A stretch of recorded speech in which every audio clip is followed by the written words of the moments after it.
लालू जी, हम नीतीश जी तो हम लोग को तो नहीं जानकारी है कि नीतीश जी का किडनी ट्रांसप्लांट हुआ है। हमको लोग को नहीं जानकारी है।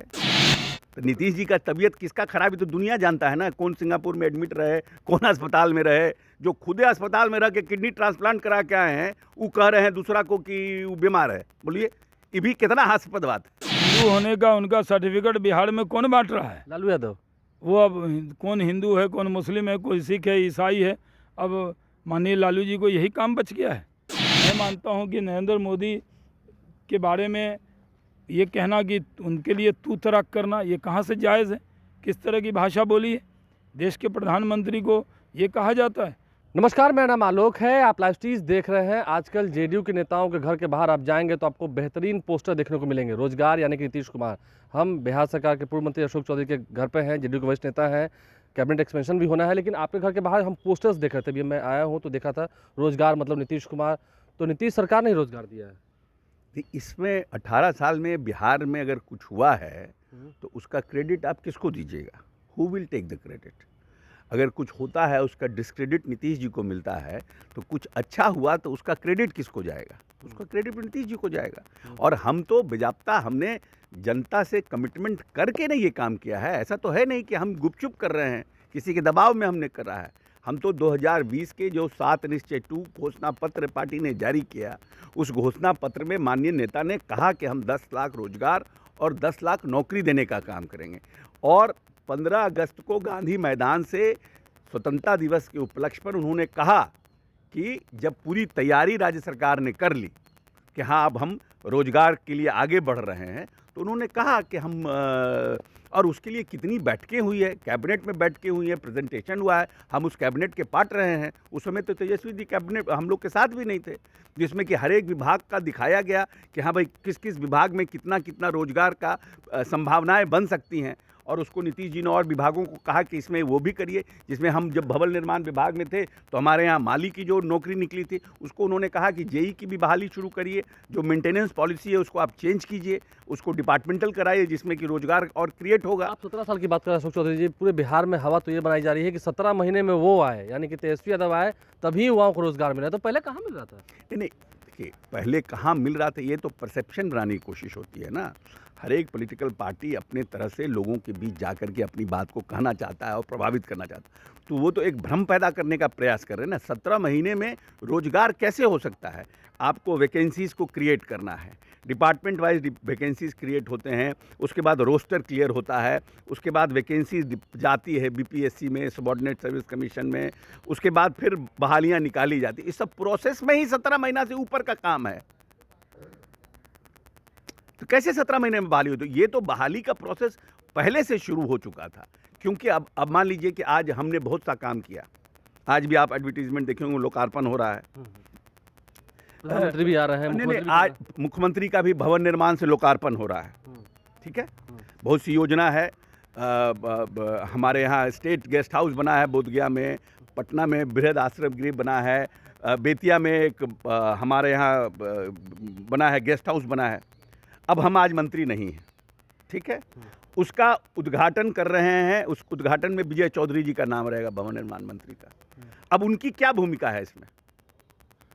अब विजय चौधरी जी कहे कि तो हम बनवाए हैं, शिलान्यास हमारे समय हुआ, उद्घाटन कोई और कर रहा है। तो वही बात है, बेस बनाया हुआ नीतीश जी का है, क्रेडिट ये लेना चाहते हैं। अच्छा, नीतीश कुमार की तबीयत ठीक है? लालू जी ने कहा कि तबीयत ठीक नहीं है, रैली में से कह दिया। अब लालू जी, हम नीतीश जी तो हम लोग को तो नहीं जानकारी है कि नीतीश जी का किडनी ट्रांसप्लांट हुआ है। हमको लोग को नहीं जानकारी है। तो नीतीश जी का तबीयत किसका खराब है तो दुनिया जानता है ना। कौन सिंगापुर में एडमिट रहे, कौन अस्पताल में रहे। जो खुदे अस्पताल में रह के किडनी ट्रांसप्लांट करा के आए हैं वो कह रहे हैं दूसरा को कि वो बीमार है। बोलिए, ये भी कितना हास्यास्पद बात है। तो ठीक है, आप तो साथ रहते हैं, स्वस्थ है नेता। अब तो हम तो कहे कि भाई जो आदमी, जो किस आदमी पर आप हमसे कमेंट मांग रहे हैं? जो आदमी खुदे बीमार रह करके आया, उनकी बेटी उनको किडनी दी, वो इतना दिन सिंगापुर में रहे, वो दूसरा आदमी कह रहे को बीमार है। बताइए, जेडीयू को समाप्त कर देने की भी चुनौती दी है कि आप जेडीयू में ही फिलहाल मुंगेरी लाल के हसीन सपने देखने का किसी को हम दिन में सोचो कि हम कहे कि आज हम जो बाइडन को हम हरा देंगे, उठे और कहे कि हम भी यूएस के इलेक्शन लड़ेंगे, तो क्या मनाइए? आपको क्या कहिएगा? आप भी कहिए। ठीक है, तेजस्वी मतलब नौकरी, यही हवा उड़ाई जा रही है। अभी चुनाव से पहले यही बात हो रही है। तो हवा तो राजनीति चुनाव के पहले बहुत तरह का हवा उड़ता है। अब बहुत तरह का हवा तुरंते पुरवैया चलता है, तुरंते दूसरा हवा चलने लगता है। काल परेशान है, चुनाव होने दीजिए ना। 24 में दिखाएंगे, आप लोग तैयार हैं? चुनाव होने दीजिए, हम काहे, जनता ना तैयार रहता है। हम लोग तो जाते हैं भीख मांगते हैं वोट का। हम लोग तो पार्टी के लोग हैं, कार्यकर्ता हैं, भीख मांगेंगे कि हमारे नेता ये किया। हमें तो जनता को निर्णय करना है। बिहार में आज दूसरी बार नरेंद्र मोदी आ रहे हैं। ये चुनावी साल है। हमारे साथ बीजेपी के राष्ट्रीय प्रवक्ता पूर्व केंद्रीय मंत्री शहनवाज हुसैन मौजूद हैं। नरेंद्र मोदी आज बिहार आ रहे हैं, सौगात तो दे ही रहे हैं, लेकिन वो हिंदू हैं, ये बात वो बताएंगे आज? अब हिंदू होने का उनका सर्टिफिकेट बिहार में कौन बांट रहा है? लालू यादव। वो अब कौन हिंदू है, कौन मुस्लिम है, कोई सिख है, ईसाई है। अब माननीय लालू जी को यही काम बच गया है। नरेंद्र मोदी जी को उनके सर्टिफिकेट की ज़रूरत नहीं है। वो तो हिंदू हृदय सम्राट हैं नरेंद्र मोदी। देश के लोग उनको प्यार करते हैं, देश के लोग उनसे मोहब्बत करते हैं। और जिस तरह की भाषा उनके लिए बोली गई है, ये बहुत दुर्भाग्यपूर्ण है।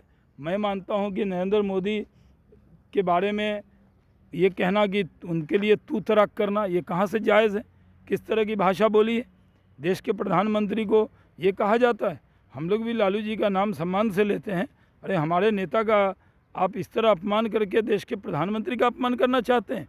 वो तो खुद से कहते हैं, लाल किले से कहा था 140 करोड़ लोगों को मेरे परिवारजनों, तो वो तो पूरे देश को परिवारजनों कहते हैं।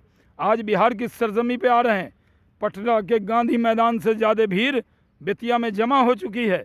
आज बिहार के लोग उनको अपने पलकों पर बैठाएंगे, अपनी छाती से लगाएंगे और ये उनको एहसास दिलाएंगे कि वो अकेले नहीं है, पूरा बिहार उनका परिवार है। लेकिन हिंदू होने की जो बात कही है कि दाढ़ी बाल उन्होंने नहीं बनवाया था, आपको लगता है लालू जी तो हिंदू हैं? वो तो कह रहे हैं भाई अब लालू जी हिंदुओं के पोप बन गए हैं, वही सर्टिफिकेट बांट रहे हैं। ये उनकी विचारधारा हो सकती है। हम लोग तो ये नहीं मानते कि इस तरह की बात उनको बोलनी चाहिए। ये बहुत दुर्भाग्यपूर्ण है। इसके लिए उनको पूरी खेद व्यक्त करना चाहिए। अच्छा, तेजस्वी यादव भी कह रहे हैं कि जो काम 17 महीने में हुआ वो 17 सालों से नहीं हुआ। रोजगार जितना नौकरी उन्होंने बिहार के युवाओं को दिया है, रोजगार दिया है, नौकरी दी है, उतना कहाँ हुआ आज तक? अरे हिसाब दीजिए ना, PWD में क्या किया, हेल्थ में क्या किया। आपके पास उद्योग था, हमारे पास उद्योग था तो 17 महीने में 17 इथेनॉल प्लांट लग गए। अभी भी उद्घाटन हो रहा है। 2 इथेनॉल प्लांट का उद्घाटन शिलान्यास तो आज प्रधानमंत्री जी कर रहे हैं। और मैं तो कहता हूं कि बिहार में सरकारी नौकरी एक रोज़गार है। वो शिक्षा विभाग में के पाठक और नीतीश कुमार जी ने मिलकर रचना बनाई। उनके जो मंत्री थे वो तो रामचरितमानस पढ़ने में लगे थे, वो तो रामचरितमानस पर बयान देने में लगे थे। और ये 7 निश्चय पार्ट 2 का कमिटमेंट था जो नीतीश कुमार जी ने पूरा किया है। तो आखिर उद्योग में क्या किया बताइए ना ज़रा। बिहार में एक ही विभाग था क्या उनके पास? शिक्षा विभाग पे चर्चा कर रहे हैं, और जिस विभाग के खुद मंत्री थे उस पर चर्चा क्यों नहीं कर रहे? नीतीश कुमार आप लोग के बिहार में मुखिया हो चुके हैं, एनडीए की सरकार बन चुकी है। ये भी उन्होंने कहा कि नीतीश कुमार की तबीयत ठीक नहीं है, अब ठीक नहीं लग रहे हैं। किसने कहा है? लालू यादव ने रैली में। ये जब उनके साथ थे तो बड़े ठीक थे, और जब हमारे साथ हैं तो उनकी तबीयत पे कह रहे हैं। भाई लालू जी की तबीयत खराब जब भी हुई तो हम लोग उनको देखने गए, मिलने गए, उनके लिए उनको शुभकामना दी थी। कम से कम लालू जी ऐसा काम मत कीजिए। स्वास्थ्य को लेकर जिस तरह की चिंता और जिस तरह की बात आप कर रहे हैं ये दुर्भाग्यपूर्ण है। खुदा उनको भी सेहतमंद रखे, लालू जी को भी, लेकिन किसी के स्वास्थ्य पर उंगली नहीं उठानी चाहिए। आज जवाब मिलेगा बेतिया से, नरेंद्र मोदी जवाब देंगे? बेतिया से जवाब बिहार की 14 करोड़ जनता देगी। आज जन सैलाब उमड़ पड़ा है, पैर रखने की जगह नहीं है बेतिया में। लोगों ने जो नरेंद्र मोदी जी का अपमान हुआ गांधी मैदान पटना से, उसका जवाब आज बेतिया की सरजमी से देना है। देखिए, चंपारण की वो धरती जहां से महात्मा गांधी ने अपने सत्याग्रह की शुरुआत की थी, वहीं नरेंद्र मोदी आ रहे हैं। शहनवाज हुसैन ने हुंकार भर दी है पटना से, वहीं से जवाब मिलेगा। लोग जवाब देंगे, आम लोग जवाब देंगे लालू यादव को और आरजेडी को। हमारे चैनल को सब्सक्राइब कर लें, साथ साथ फेसबुक पेज भी लाइक करें। धन्यवाद।